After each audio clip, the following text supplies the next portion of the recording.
I'll just take questions. That's okay. All right, you got a question?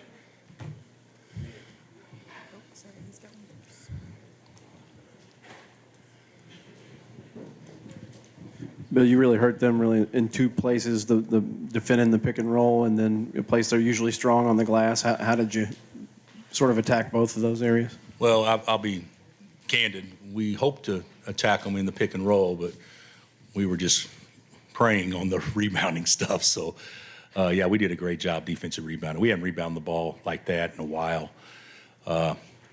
He's so good and big and active that, if you double or if you force help, it creates rotation rebounding. And I think we were probably fortunate tonight the ball bounced our way a little bit, but we did do a great job on the glass. And I do think I don't know how many points we scored off ball screens, but it had to be close to 20 tonight. So that was really good for us. How gritty was the performance that Kevin McCullough gave you? Yeah. Limited, hobbled with a bad ankle, but still turned in a double-double. Yeah, I asked Kev if he wanted to go back. He said, heck yeah, I'm already hurt. Might as well play. So, yeah, he was great. He rebounded the ball. He got his hands on several balls. We're trapping and our rotations aren't great, but he made up for others' mistakes because he's so smart defensively. And he hadn't shot the ball great of late, and then he makes the biggest shot of the game probably to kind of give us a little cushion there late. So I'm really happy with him. I thought all our guys did great. I thought all our starting five did great. I thought Jalen played like in a first-team All-American down the stretch. I thought Juan controlled the game. I thought Grady did some good things, even though they really keyed on him. And KJ had one of his best games. So, if you could have all five starters play well the same night, you got a chance, and that's what happened with us. Bill, with your guys being on this losing skid, to be able to snap that in this fashion, in this environment at Rupp Arena, what can you say about just the way your guys responded and took care of business?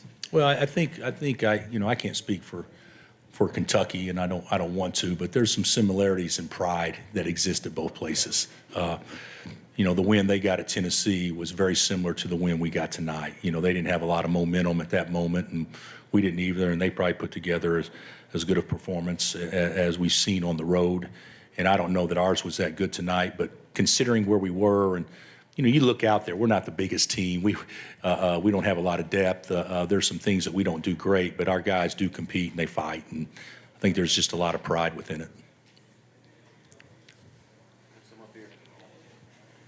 How important were DeJuan's 2 threes early?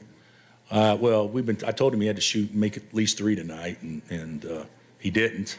But the first 2 were huge. And we had run terrible offense the first 5 minutes, and we didn't guard them at all the first 5 minutes, and they were just playing with us. And so, sometimes making a shot covers up some poor play, and that's what happened early, and then we kind of settled in after that. So those were big shots. And you kind of alluded to it, but, just a gut check here. You had a whole week kind of to think about this one and put the others behind you. You had to like what you saw in that way. Yeah, but you guys make a bigger deal out of stuff than what I think coaches do. Yeah, we had to put it behind us because there was a next game. We would approach it the same way if we'd have won on Monday, but our league is a monster, and it's a monster. So, and our next 3 games are, top 10, top 10, top 10. So, it's not going to get any easier. So, we can't get hung up on a span of bad play because it's a snippet in the big picture, and our guys actually did a pretty good job acting pretty mature about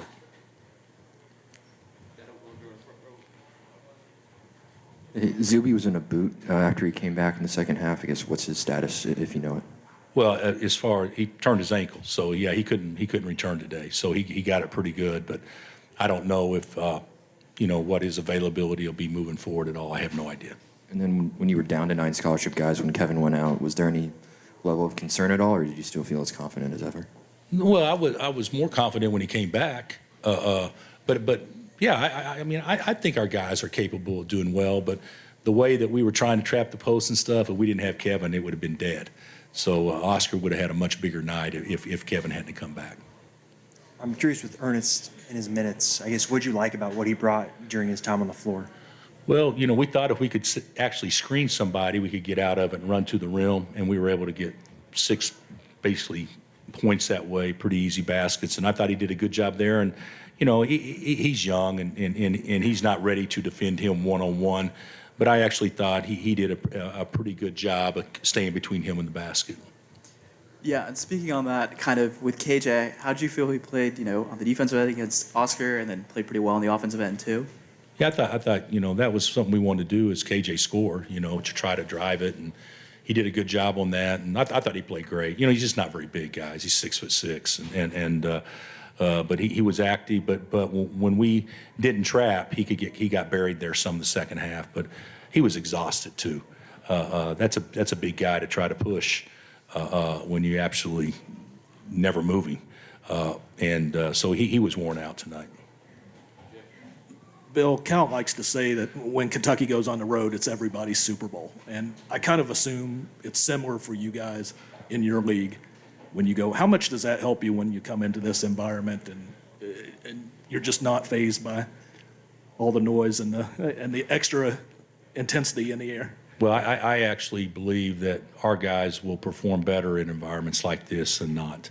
And I'm sure Kentucky players feel the same way. I'm sure they feel like when they go to someplace, they'd rather be full than not full because they're used to playing full. And that's, that's how we are too. So, when you have the name Kansas or Kentucky across your chest, I don't want to say that you're everyone's biggest game, but it's certainly a game everyone circles every year. How did y'all keep answering the runs from Kentucky in the second half and just be able to control the lead the whole time? What was the first part I misunderstood? The first part was just UK kept going on runs in the second half, but y'all kept the lead. How were y'all able to? Yeah, I think we had some guys. They cut it to 1 once, if I'm not mistaken, and Jay Will just came down and made a long 3. So we. If the lead ever switches, momentum definitely would feel different. But we did a good job of having good short runs against them and not letting them go on a 10-2 run or anything like that. That was, you keep them out of transition and keep them off the glass. You got a chance to do that, and we were able to do that. Anyone else? Okay.